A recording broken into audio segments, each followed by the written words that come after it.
Mandamus writ को देख लेते हैं। मैंडेमस रिट जो है ये बात करती है, जिसका शब्द है उसका मीनिंग क्या है, वी कमांड, हम आदेश देते हैं।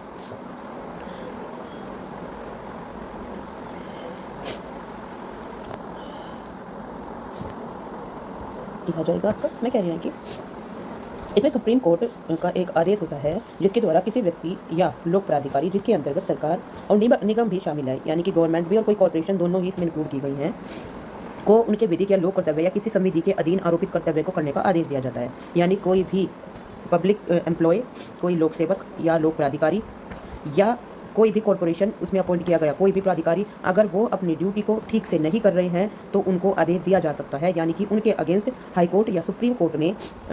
रिट पिटीशन फाइल की जा सकती है कि ये पर्सन, उसका नाम पूरा विवरण दिया जाता है, उसमें बताया जाता है कि ये पर्सन इस पोस्ट पर इस ऑफिस में अपॉइंट है लेकिन ये अपना काम ठीक से नहीं कर पा रही है,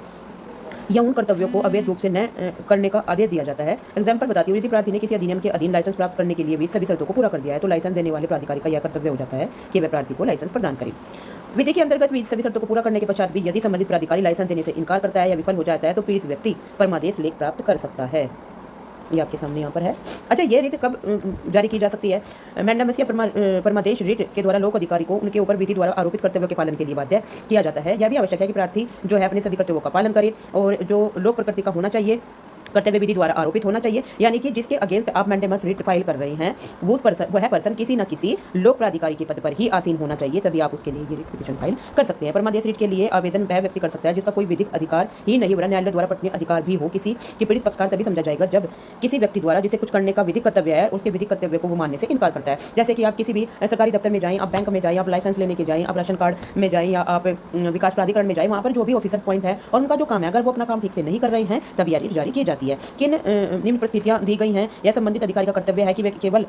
विवेक या व्यक्तिगत निर्णय पर आधारित है तो परमादेश रिट जारी नहीं की जा सकती, यानी कि अगर उस अधिकारी ने कोई ऐसा निर्णय लिया है जो कि वहाँ पर उस टाइम जरूरी था तब वहाँ पर ये वाला जो है आप नहीं फाइल कर सकते हैं। फिर इन्होंने कहा है मध्य प्रदेश वर्सेज मंडवारा के मामले में सरकार ने एक नियम बनाया था जिसके अंतर्गत उसे अपने सेवकों के लिए निश्चित दर से महंगाई भत्ता देने का विवेक के अधिकार था,